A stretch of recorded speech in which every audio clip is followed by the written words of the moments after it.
السلام علیکم ورحمۃ اللہ وبرکاتہ ان الحمد للہ نحمده ونستعینه ونستغفره ونعوذ باللہ من شرور انفسنا ومن سیئات اعمالنا من يهده الله فلا مضل له ومن يضلل فلا هادي له واشهد ان لا اله الا الله وحده لا شريك له واشهد ان محمدا عبده ورسوله اما بعد لقد كان لكم في رسول الله اسوة حسنة۔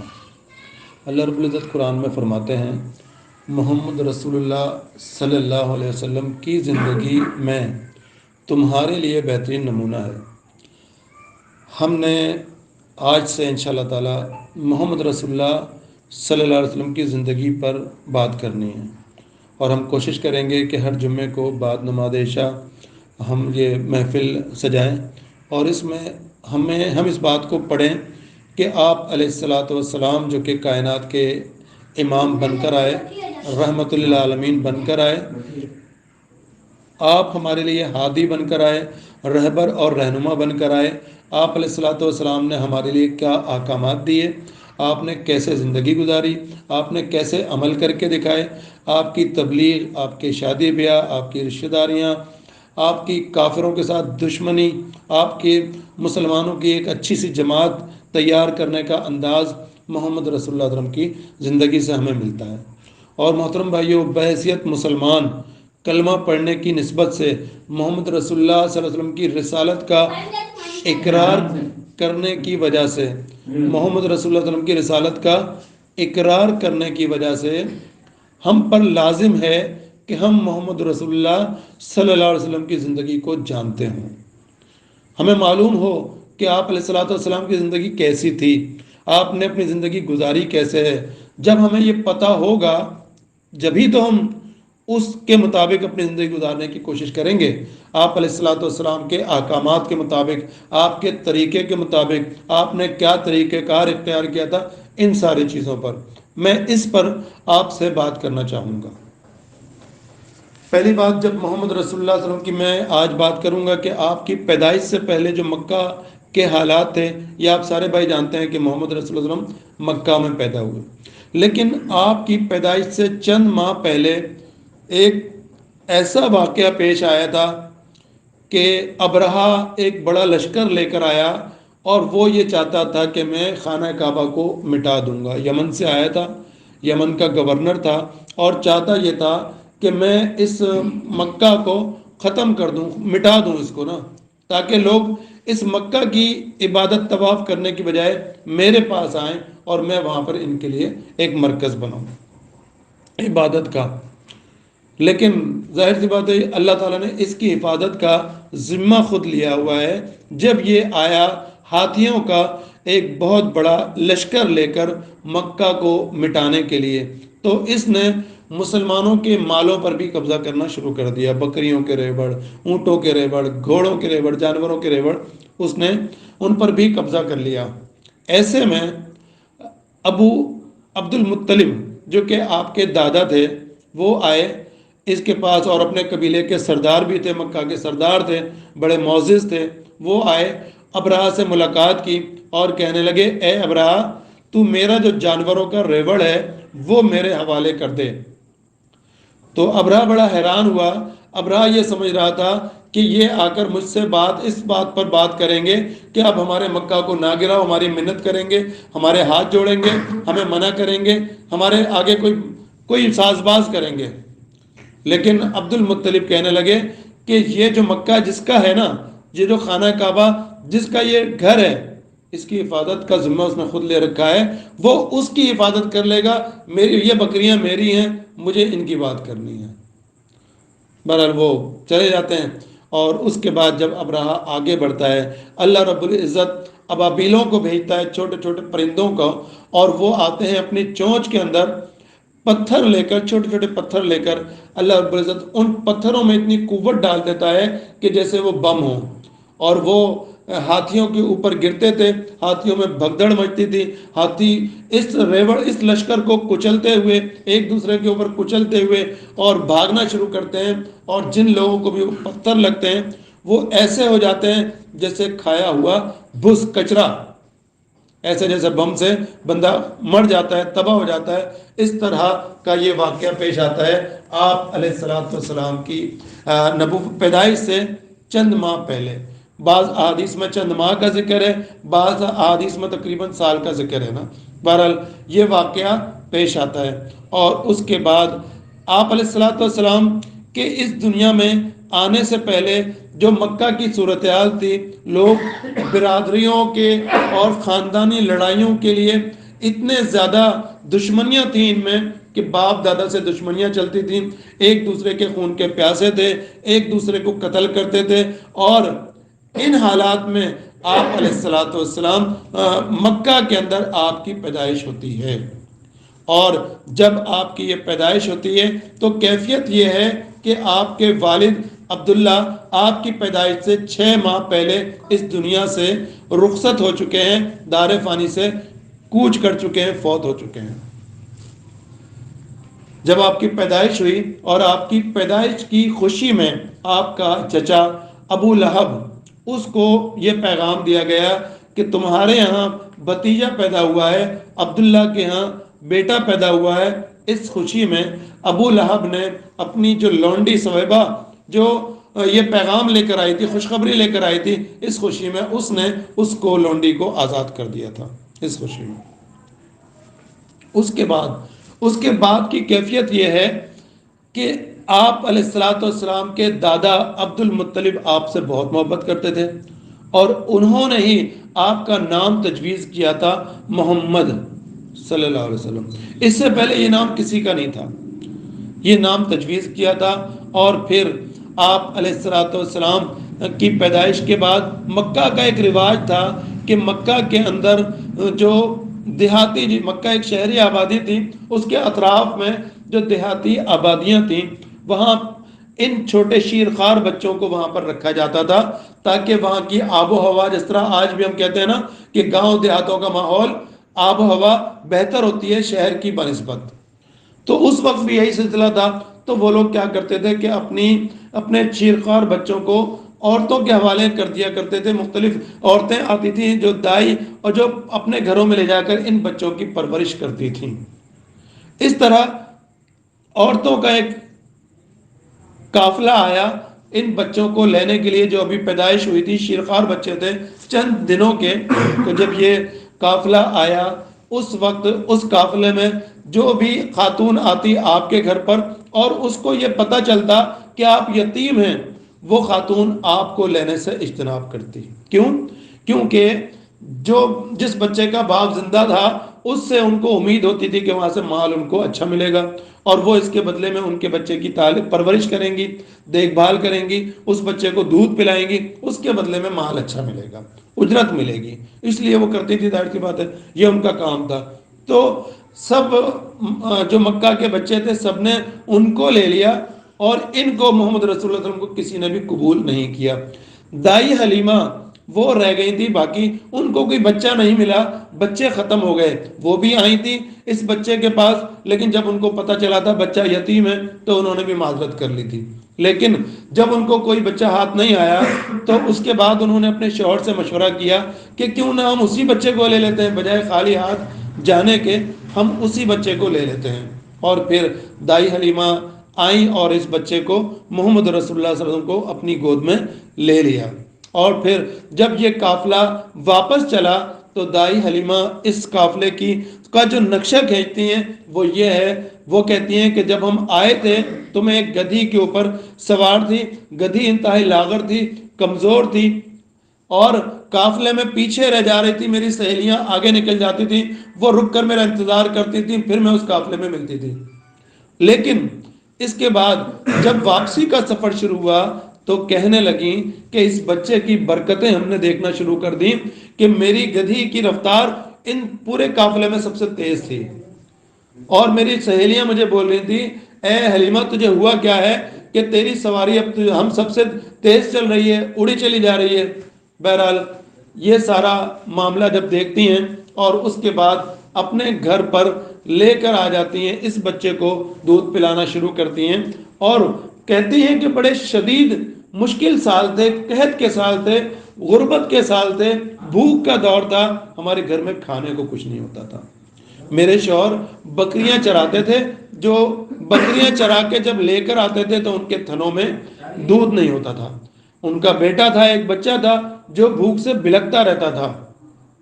لیکن کہتی ہیں کہ جب اس بچے کو لے کر آئے ہیں ہم اپنے گھر میں، اور میرے شوہر جب بکریوں کو لے کر آئے تو کمزور سی بکریاں تھیں، ان کے تھنوں میں دودھ نہیں ہوتا تھا. لیکن آج جب میں نے بکری کے تھنے سے دودھ نکالا، دودھ نکال کر میں نے اپنے بچے کو بھی پلایا، اس بچے کو بھی پلایا، میں نے بھی پیا، اور اپنے برتن کو بھر کر رکھ لیا.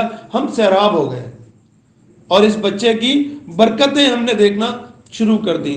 اور پھر اس کے بعد یہ سلسلہ چلتا رہا، حتیٰ کہ آپ علیہ الصلوۃ والسلام کی زندگی کے 2 سال، جو کہ دودھ پلانے کی عمر تھی، اور جتنے سال رکھا جاتا تھا دودھ پلایا، اور اس بچے کی برکت کے ثمرات دائی حلیمہ کہتی ہیں ہم نے سمیٹ لیے.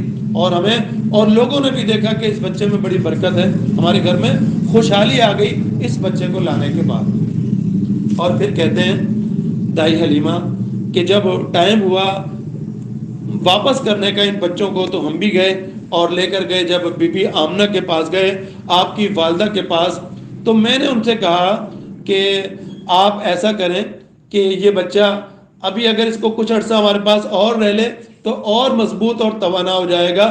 لالچ یہ تھا کہ اس کی ذریعے سے جو ہمارے گھر میں برکتوں کا نزول ہو رہا ہے وہ جاری رہے. تو وہ کہتی ہیں ان کی والدہ سے کہ کچھ عرصہ، دادا اور والدہ سے کہتے ہیں کچھ عرصہ اس بچے کو ہمارے گھر میں مزید رہنے دو. اور پھر وہ مان جاتے ہیں، پھر یہ مزید اپنے گھر پر لا کر رکھ لیتی ہیں. اور اس طرح آپ علیہ الصلوۃ والسلام جب اپنی زندگی کے غالباً 3 یا 4 سال تھا، جب آپ کے ساتھ ایک واقعہ پیش آتا ہے. ہوتا یہ ہے کہ آپ علیہ الصلوۃ والسلام بچوں کے ساتھ گلی میں کھیل رہے تھے. ایسے میں بچوں نے دیکھا کہ آپ علیہ الصلوۃ والسلام گر پڑے، اور گرنے کے بعد آپ بے ہوشی کی سی کیفیت ہو گئی، اور آپ کا چہرہ بالکل اتر گیا. انہوں نے جا کر اور دیکھا کہ ان کا سینہ چاک کر دیا گیا. جا کر دائی حلیمہ کو بتایا کہ کسی نے محمد کو قتل کر دیا صلی اللہ علیہ وسلم. دائی حلیمہ پریشان ہو گئی اور بھاگی بھاگی اس جگہ پر آئیں. جب وہ اس جگہ پر آئیں، وعلیکم السلام ورحمۃ اللہ وبرکاتہ، جب وہ اس جگہ پر آئیں تو پھر انہوں نے دیکھا کہ محمد رسول اللہ صلی اللہ علیہ وسلم اس وقت تک اٹھ کر کھڑے ہو چکے تھے. آپ علیہ الصلوۃ والسلام اٹھ کر کھڑے ہو گئے تھے، لیکن آپ کا چہرہ مبارک اترا ہوا تھا. تو ہوا یہ تھا کہ جبرائیل امین علیہ الصلوۃ والسلام، اللہ کے فرشتے، مقرب فرشتے، وہ آئے اور آب زمزم کا پانی لے کر آئے. آپ علیہ الصلوۃ والسلام کا سینہ چاک کیا، ایک تخت پر لٹایا، سینہ چاک کیا. سینہ چاک کرنے کے بعد دل نکالا، دل کے ساتھ ایک گوشت کا لوتھڑا تھا اس کو الگ کیا. آپ علیہ الصلوۃ والسلام کے دل کو آب زمزم سے دھویا، اور دھونے کے بعد واپس اپنی جگہ پر فٹ کیا اور سینے کو واپس سی دیا. یہ آپریشن تھا محمد رسول اللہ صلی اللہ علیہ وسلم کے بچپن میں جو جبرائیل امین علیہ الصلوۃ والسلام نے کیا تھا. اور کہا کہ یہ دل کے ساتھ جو شیطان کا حصہ ہوتا ہے اس ٹکڑے کو، گوشت کے اس ٹکڑے کو الگ ہٹا دیا گیا تھا. اور جب دائی حلیمہ نے یہ واقعہ، یہ ماجرا دیکھا تو اس کے بعد وہ پریشان ہو گئیں، اور وہ محمد رسول اللہ صلی اللہ علیہ وسلم کو لے کر ان کی والدہ کے حوالے کر کے واپس آ گئیں. یہ زندگی تھی جو دائی حلیمہ کے پاس آپ علیہ الصلوۃ والسلام نے زندگی کے لمحات گزارے تھے. اس کے بعد آپ علیہ الصلوۃ والسلام اپنی والدہ کے پاس آ گئے، رہنے لگے. اور جب آپ کی زندگی کا 6واں سال آیا تو آپ اپنی والدہ کے ساتھ اپنے ننیال سے، مکہ سے مدینہ گئے، اور مدینہ سے واپس آ رہے تھے. واپسی کے سفر میں آپ علیہ الصلوۃ والسلام کی والدہ کو بخار ہوا، اور بخار کے دوران ہی آپ کی فوتگی ہوئی. وہیں پر آپ کا انتقال ہو گیا. اور مدینہ اور مکہ کے درمیان میں ایک مقام آتا ہے ابوا، اس مقام پر آپ کی تدفین کر دی گئی. وہ قبر وہاں پر موجود ہے آپ کی والدہ محترمہ کی. اس طرح زندگی کے 6 سال، شادی آپ کی پیدائش سے 6 ماہ پہلے آپ کے والد فوت ہو چکے تھے. آپ کی پیدائش کے 6 سال جب ابھی آپ نے ہوش بھی نہیں سنبھالا تھا، آپ کی والدہ بھی آپ کو چھوڑ کر چلی گئیں. اب آپ علیہ الصلوۃ والسلام کے دادا عبد المطلب نے آپ کی پرورش کرنا شروع کر دی۔ اور جب زندگی کا 9واں سال آیا تو اس وقت آپ علیہ الصلوۃ والسلام کے دادا بھی اس دنیا سے رخصت ہو گئے۔ اور وہ دادا وہ تھے کہ مکہ کے اندر روزانہ جس طرح ہم ادھر بیٹھے ہیں نا، باقاعدہ خانہ کعبہ کے اندر ان کا ایک محفل لگتی تھی، اور باقاعدہ وہ جو قالین بچتا تھا اس قالین پر ان کے جیسے سامنے اگر وہ بیٹھے ہوتے تھے عبد المطلب، تو ان کے 11 غالباً 11 یا 12 بیٹے تھے، وہ سامنے اس طرح بیٹھتے تھے اور ان کے بچے وغیرہ، لیکن کسی کو بھی ان کے لائن میں بیٹھنے کی اجازت نہیں تھی۔ لیکن محمد رسول اللہ کسی بچے کو بھی بیٹھنے کی اجازت نہیں تھی، لیکن محمد رسول اللہ صلی اللہ علیہ وسلم آتے اور آ کر اپنے دادا کی گود میں بیٹھ جاتے۔ آپ علیہ الصلوۃ والسلام کو ایک دو مرتبہ چاچا نے روکنے کی کوشش کی، لیکن دادا اتنی محبت کرتے تھے، دادا نے کہا نہیں اس کو مت روکو۔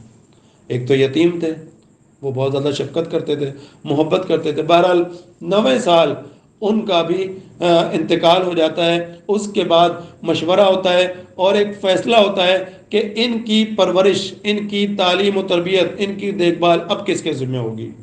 تو پھر ابو طالب، آپ کے چچا علی رضی اللہ تعالیٰ عنہ کے والد، ان کے ذمے یہ کام لگتا ہے کہ وہ ان کی پرورش کا خیال رکھیں گے، کھانے پینے کا، رہن سہن کا، سارے معاملات کا۔ اس طرح آپ علیہ الصلوۃ والسلام یتیمی کی کیفیت میں پرورش پا رہے ہیں اور پھر اپنے چچا کے پاس آ کر زندگی کو گزارنے لگتے ہیں۔ اور پھر اس کے ساتھ آپ علیہ الصلوۃ والسلام اپنی زندگی کے دن گزار رہے ہیں، شب و روز گزار رہے ہیں۔ آپ بکریاں لے کر نکلتے۔ ابو طالب آپ کے جو چچا تھے، غربت تھی، انتہائی بھوک تھی، انتہائی غربت کا گھرانہ تھا، وہ بڑی کھانے کو نہیں ہوتا تھا۔ آپ علیہ الصلوۃ والسلام مکہ کے لوگوں کی بکریاں چراتے، جو اجرت ملتی وہ لا کر اپنے چچا کو دے دیتے۔ پھر اس کے ساتھ ساتھ آپ بڑے ہوتے گئے۔ آپ جب 25 سال کی عمر کو پہنچ گئے تو آپ علیہ الصلوۃ والسلام جب یہ آپ نوجوانی کی عمر کو پہنچے تو آپ علیہ الصلوۃ والسلام کا چرچا ہو گیا کہ مکہ میں ایک نوجوان ہے جو بڑا سچ بولنے والا ہے، بڑا صادق ہے، بڑا امانت دار ہے، بڑا امین ہے، وہ کبھی جھوٹ نہیں بولتا، وہ ہمیشہ سچ بولتا ہے، وہ بڑے اچھے انداز میں لوگوں سے اخلاق کے ساتھ، نرمی کے ساتھ بات کرتا ہے، لوگوں کے ساتھ بڑی شفقت سے پیش آتا ہے۔ آپ کا یہ چرچا، آپ کی یہ شہرت ہونا شروع ہو گئی۔ ایسے میں اب میں بات کرتا ہوں، مکہ میں ایک خاتون تھیں جو مکہ میں بیوہ خاتون تھیں اور بڑی مالدار تھیں، اور وہ تجارت کے لیے لوگوں کو مال دیا کرتی تھی کہ تم لے کر جاؤ اور تجارت کرو، اس میں سے جو نفع ہوگا میرا حصہ مجھے دے دینا، اپنا حصہ تم رکھ لینا۔ اس طرح لوگوں کے ساتھ وہ یہ کام کرتی تھی۔ ہوا کیا کہ انہوں نے ایک خواب دیکھا۔ وہ خواب کیا دیکھتی ہیں؟ وہ کہتی ہیں میں نے خواب دیکھا کہ میرے گھر کے، میرے کمرے کے اندر، کمرے میں روشنی ہو گئی اچانک، اور وہ کمرے سے روشنی نکلی میرے صحن میں چلی گئی، صحن سے میرے پورے گھر کو روشن کر دیا۔ اس کے بعد میں نے دیکھا کہ پورے مکہ میں وہ روشنی پھیل گئی، وہ اجالا، وہ روشنی پھیل گئی، اور پھر وہ روشنی مکہ سے نکل کر پوری دنیا میں پھیل گئی۔ کہتی ہے میں نے ایک دن خواب دیکھا، پھر دوسرے دن خواب دیکھا، پھر تیسرے دن خواب دیکھا، متواتر 3 دن جب خواب دیکھا تو ان کے وقت کے ایک عالم تھے ورقہ بن نوفل، جو کہ عیسائیوں کے بڑے عالم تھے اور خدیجہ رضی اللہ عنہا کے عزیز تھے، خالہ زاد بھائی تھے، رشتہ دار تھے۔ وہ ان کے پاس چلی گئیں کہ یہ میں نے خواب دیکھا ہے، بتاؤ بھائی اس کی تعبیر کیا ہے؟ تو پھر وہ کہنے لگے کہ ارے یہ تو وہی ہے جس کا ہم انتظار کر رہے ہیں۔ ان کی کتابوں میں، عیسائیوں کی کتابوں میں لکھا تھا نا کہ ایک شخص آئے گا جو نبی ہوگا، نشانیاں بتائی گئی تھی ان کی کتابوں میں۔ تو اس وقت کے عیسائیوں کے بڑے بڑے عالم بھی، یہودیوں کے بڑے بڑے عالم بھی اس بات کا انتظار کر رہے تھے کہ ایک شخص آئے گا جو نبی ہوگا۔ تو وہ کہنے لگے کہ وہ مجھے ایسا لگتا ہے کہ وہ نبی تمہارے گھر پر آئے گا، تم اس وقت کا انتظار کرو۔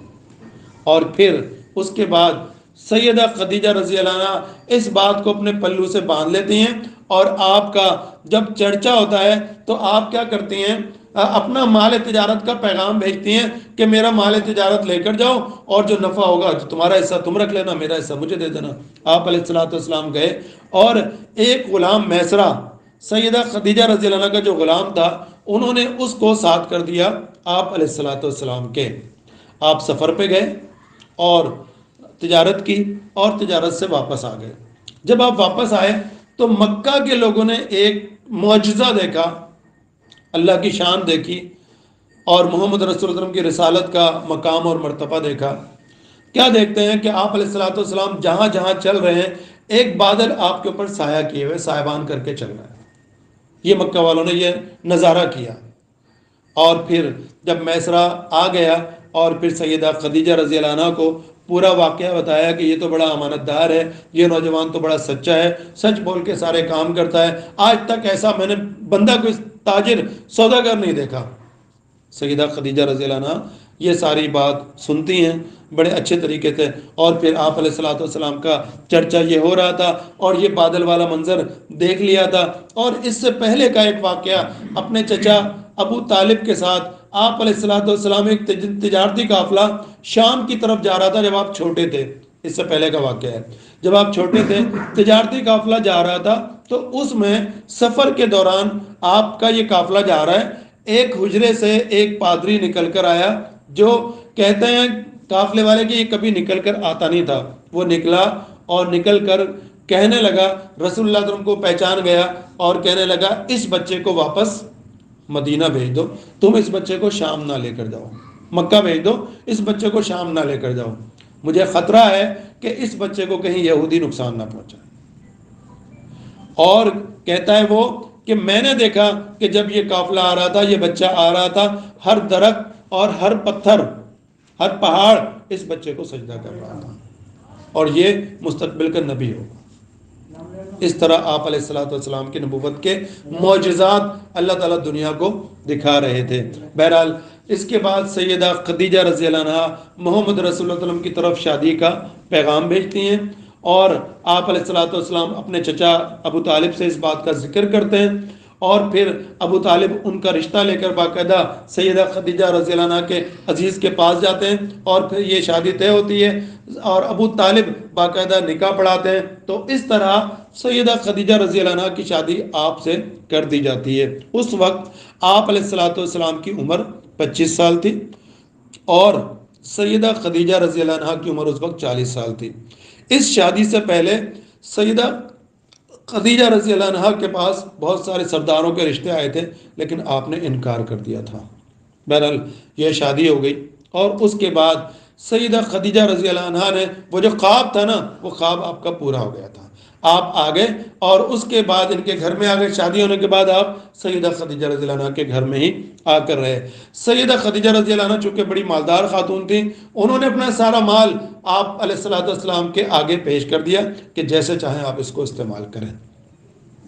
آپ علیہ الصلوۃ والسلام کی جتنی بھی اولاد تھی وہ سیدہ خدیجہ رضی اللہ عنہ سے ہوئی تھی، کسی اور بیوی سے آپ کی اولاد نہیں ہوئی۔ عبداللہ تھے، طیب تھے، طاہر تھے، 3 بیٹے پیدا ہوئے اور فوت ہو گئے۔ اسی طرح فاطمہ رضی اللہ عنہ، زینب رضی اللہ تعالیٰ عنہ، رقیہ رضی اللہ تعالیٰ عنہ آپ کی بیٹیاں تھیں، وہ سبھی آپ کی زندگی میں فوت ہو گئی تھی سوائے فاطمہ رضی اللہ عنہ کے، جو کہ آپ علیہ الصلوۃ والسلام کی وفات کے 6 ماہ بعد فوت ہوئی تھی۔ اس طرح یہ اولاد بھی سیدہ خدیجہ رضی اللہ عنہ سے ہوئی۔ بہرحال زندگی کے دن گزرتے رہے، آپ علیہ الصلوۃ والسلام 40 سال کے ہو گئے، 40 سال کے۔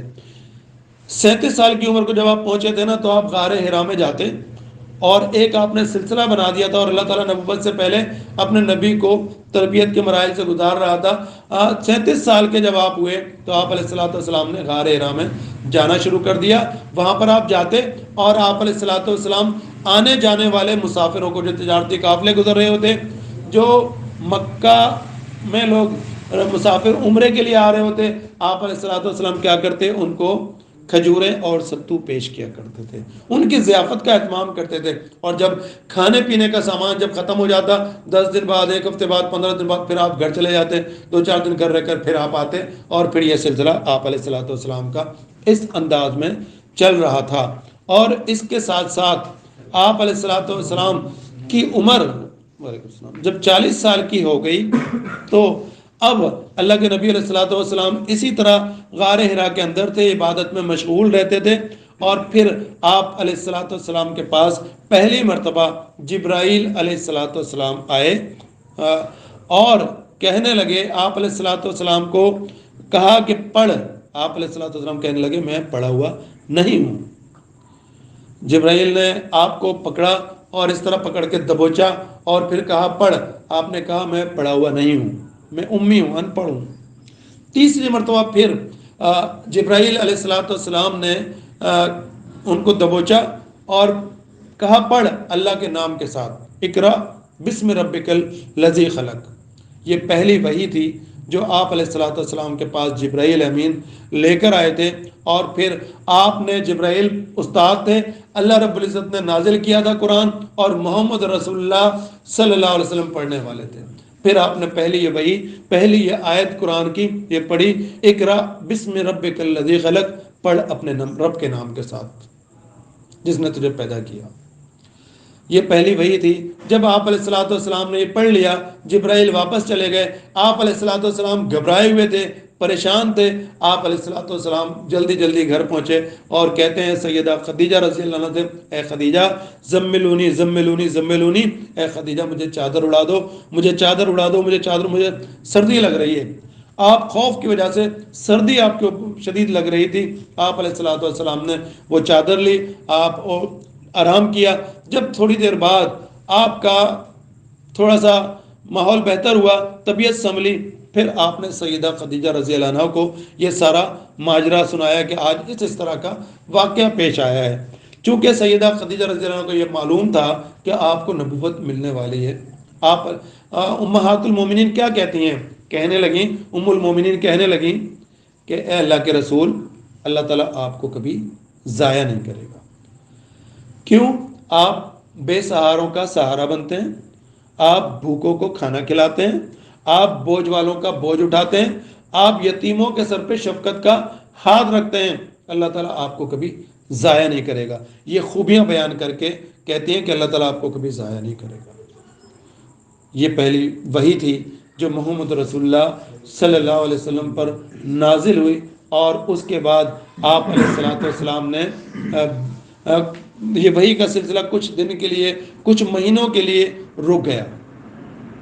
اور جب یہ کچھ دنوں کے لیے رک گیا سلسلہ، آپ علیہ الصلوۃ والسلام تھوڑا سا بے چینی محسوس کرنے لگے، یعنی کہ آپ چاہتے تھے کہ آپ کے پاس یہ سلسلہ شروع ہو. اللہ رب العزت نے پھر یہ کچھ وقفے کے بعد اس سلسلے کو دوبارہ جوڑ دیا، اور آپ علیہ الصلوۃ والسلام پھر کیا کرتے، آپ علیہ الصلوۃ والسلام نے یہ دعوت پیش کرنا شروع کی. پہلی مرتبہ جب آپ نے دعوت پیش کی نا اس لا الہ الا اللہ کی، بھائیو آج تو ہم نے اس لا الہ الا اللہ کو سمجھا نہیں ہے، ہم نے اس کلمے کو سمجھا نہیں ہے. ہم نے اس کلمے کو پڑھا ضرور ہے، ماں باپ کی گود سے ہمیں یہ کلمہ ملا ہے، پیدائشی ہمیں یہ کلمہ ملا ہے، لیکن اس کی اہمیت کو جانا نہیں ہے، اس کے ترجمے کو ہم نے سمجھا نہیں ہے، اس کی اہمیت کو نہیں سمجھ آئی ہمارے کو. جب یہ کلمہ لے کر آپ علیہ الصلوۃ والسلام آئے نا، تو سب سے پہلے اسلام قبول کرنے والوں میں 5 افراد تھے. پہلے دن 5 افراد. خواتین میں آپ کی زوجہ سیدہ خدیجہ رضی اللہ عنہا جنہوں نے اسلام قبول کر لیا پہلے دن آپ کی پہلی دعوت پر. مردوں میں ابو بکر صدیق رضی اللہ تعالیٰ عنہ جنہوں نے اسلام کو قبول کر لیا. بچوں میں علی رضی اللہ تعالیٰ عنہ، اس وقت 9 سال، غالباً 9 سال آپ کی عمر تھی علی رضی اللہ عنہ کی، جو انہوں نے اسلام قبول کیا. اور اسی طرح غلام زید بن حارثہ رضی اللہ تعالیٰ عنہ. یہ افراد تھے، 4 افراد جنہوں نے اسلام کو پہلے دن دعوت سنی اور قبول کی. اس کے بعد آپ علیہ الصلوۃ والسلام کا یہ سلسلہ شروع ہوا کہ آپ مکہ کی گلیوں میں بلکہ ادھر جب پہلی وحی تھی نا، پہلی مرتبہ اللہ رب العزت کے حکم سے آپ علیہ الصلوۃ والسلام باہر نکلے، کوہ صفا پہاڑی پر چڑھے. مکہ کا یہ رواج تھا کہ جب کسی کو کوئی خاص بات کرنی ہوتی، خاص اعلان کرنا ہوتا ہے نا، تو وہ توجہ لوگوں کی حاصل کی جاتی ہے. تو مکہ کا یہ رواج تھا، لوگ کسی اونچی جگہ پر چڑھتے، اور اس اونچی جگہ پر چڑھنے کے بعد وہاں پر لوگ جمع ہو جاتے ان کی پکار پر، اور پھر وہ خاص بات کر دی جاتی. آپ علیہ الصلوۃ والسلام کوہ صفا پہاڑی پر چڑھے، اور چڑھنے کے بعد آپ نے ایک پکار لگائی، اور اس پکار پر سارے لوگ جمع ہو گئے، اور جو نہیں آ سکے انہوں نے اپنی جگہ اپنا نائب بھیج دیا. جب یہ سارے لوگ جمع ہو گئے تو آپ علیہ الصلوۃ والسلام نے فرمایا، اے لوگو، اگر میں تمہیں یہ کہوں اس پہاڑ کے پیچھے سے ایک دشمن کی فوج آ رہی ہے جو تمہارے اوپر حملہ کرنے والی ہے، مکہ والوں پر حملہ کرنے والی، کیا تم میری بات مان لو گے؟ تم نے دیکھا تو نہیں ہے نا، اس دشمن کو، اس فوج کو، اس لشکر کو دیکھا نہیں ہے، کیا تم میری بات مان لو گے؟ وہ کہنے لگے ہاں ہم مان لیں گے کیونکہ تم صادق اور امین ہو۔ جب انہوں نے اس بات کا اقرار کر لیا نا کہ آپ سچے ہو، پھر آپ علیہ الصلوۃ والسلام نے فرمایا لوگو میں آج تمہارے درمیان ایک ایسی چیز لے کر آیا ہوں کہ اگر تم اس بات کا اقرار کر لو تو تم عرب اور عجم کے مالک بنا دیے جاؤ گے۔ آپ نے فرمایا تھا قولوا لا الہ الا اللہ تفلحوا تملک العرب والعجم، اے لوگو اس کلمے کا، لا الہ الا اللہ کا اقرار کر لو تو تم عرب اور عجم کے مالک بنا دیے جاؤ گے، پوری دنیا پہ تمہاری حکمرانی ہوگی، پوری دنیا کے تم بادشاہ ہوگے، اس کلمے کا اقرار کر لو۔ جب آپ نے یہ دعوت پیش کی نا تو چونکہ وہ سارے عرب تھے، عربی جانتے تھے، عربی کو سمجھتے تھے، تو ان میں سے کچھ لوگ اٹھے جنہوں نے آپ کی مخالفت کی۔ سب سے بڑا مخالف کون تھا؟ سب سے پہلا بڑا مخالف آپ کا وہ چچا تھا جس نے آپ کی پیدائش پر ایک لونڈی کو آزاد کیا تھا اس خوشی میں، ابو لہب۔ کہتا ہے اے بھتیجے تیرے ہاتھ ٹوٹ جائیں، نعوذ باللہ کس کے بارے میں کہہ رہا ہے؟ محمد رسول اللہ صلی اللہ علیہ وسلم کو کہہ رہا ہے تیرے ہاتھ ٹوٹ جائیں، کیا تو نے ہمیں اس کام کے لیے ادھر جمع کیا تھا؟ تو یہ چاہتا ہے ہم اپنے بتوں کا انکار کر دیں؟ لات، منات، عزا، ہبل، جو روزی دینے والے، جو بارش برسانے والے، جو اولادیں دینے والے، ہمارے جو بت ہیں، ہمارے جو بڑے ہیں، ہمارے سفارشی ہیں، کیا ہم ان کو چھوڑ دیں اور صرف ایک اللہ کی عبادت کریں؟ یہ نہیں ہو سکتا۔ بس وہاں سے آپ علیہ الصلوۃ والسلام کی مخالفت شروع ہو گئی، وہاں سے آپ کی دشمنی شروع ہو گئی۔ 40 سال تک آپ کی زندگی کے کوئی دشمنی نہیں تھی۔ دشمنی کس بات پر ہوئی ہے؟ آپ کی ذات سے نہیں تھی لوگوں کو دشمنی، آپ کی دعوت سے تھی، آپ کے پیغام سے تھی، اس بات پر دشمنی شروع ہوئی تھی۔ قولوا لا الہ الا اللہ، بھائیو اس لا الہ الا اللہ کو ہمیں سمجھنے کی ضرورت ہے، لا الہ الا اللہ کو سمجھنے کی ضرورت ہے۔ نہیں کوئی معبود سوائے اللہ کے، اور محمد صلی اللہ علیہ وسلم اللہ کے رسول ہیں۔ ہم اس بات کا اقرار کرتے ہیں نا، جب کلمہ پڑھتے ہیں تو اس بات کا اقرار کرتے ہیں۔ اس بات کا مطلب کیا ہے کہ ہم نہ میری مرضی چلے گی، نہ میرے خاندان کی مرضی، نہ میرے قبیلے برادری کی مرضی، نہ کسی اور کی مرضی چلے گی، صرف بات چلے گی اللہ کی چلے گی۔ اور ساری مشکلیں حل کرنے والا، داتا دستگیر، غوث اعظم، سارے کام بنانے والا اللہ ہے، اس کے سوا کوئی بھی نہیں۔ جب ہم اس بات کا اقرار کر کے استقامت کے ساتھ ڈٹیں گے، کھڑے ہوں گے، تو پھر یہ کام ہوتا ہے بھائیوں۔ اور یہ دعوت تھی جو آپ علیہ الصلوۃ والسلام لے کر کافروں کے درمیان آئے تھے، مکہ کے ان لوگوں کے درمیان آئے تھے جو لوگ مکہ کے اندر 360 بت رکھ کر ان کی پوجا کیا کرتے تھے، ان کے درمیان یہ دعوت لے کر چلے تھے، یہ دعوت لے کر کھڑے ہوئے تھے۔ زندگی رہی تو اس سلسلے کو آئندہ جمعے پھر آگے لے کر چلیں گے انشاءاللہ تعالیٰ بڑی بالتفصیل۔ میں یہ چاہتا ہوں سیرت ہمارے بھائیوں کو، ہمارے گھروں میں ہمارے لوگوں کو پتہ ہونا چاہیے، ہمیں جاننا چاہیے محمد رسول اللہ صلی اللہ علیہ وسلم کی زندگی ہے کیا، کیا مقاصد تھے، کیسے گزاری تھی، دعوت کیا تھی، پیغام کیا تھا، طریقہ کیا تھا، راستہ کیا تھا۔ ہمیں یہ باتیں جاننا بہت ضروری ہے۔ انشاءاللہ تعالیٰ سیرت النبی صلی اللہ علیہ وسلم کو ہم پڑھیں گے، پوری زندگی کو پڑھیں گے انشاءاللہ تعالیٰ۔ اگر زندگی نے ساتھ دیا ہم اس سلسلے کو آگے لے کر چلیں گے۔ میں آپ بھائیوں سے گزارش کروں گا ہر جمعے والے دن بعد نماز عشاء بھائی جمع ہو، اس کی دعوت دیں دوست احباب کو، تاکہ ہم اس سلسلے کو آگے لے کر چلیں اور ہمارے لوگوں کو فائدہ پہنچے، اس زندگی کو جانتے ہوں، مقصد کو جانتے ہوں، اور پھر اپنی زندگیوں کو تبدیل کر کے محمد رسول اللہ صلی اللہ علیہ وسلم کی ہدایت کے مطابق، طریقے کے مطابق اپنی زندگی کو بسر کر سکیں۔ اللہ سے دعا ہے اللہ تعالیٰ ہمیں جو ہم نے سنا پڑھا، اللہ تعالیٰ ہمیں اس پر عمل کرنے کی توفیق عطا فرمائے۔ اللہ تعالیٰ ہمیں محمد رسول اللہ صلی اللہ علیہ وسلم کی زندگی سے محبت کرنے والا بنائے، اور اللہ تعالیٰ ہمیں ان کے طریقے پر زندگی گزارنے کی توفیق عطا فرمائے۔ وآخر دعوانا الحمدللہ رب العالمین۔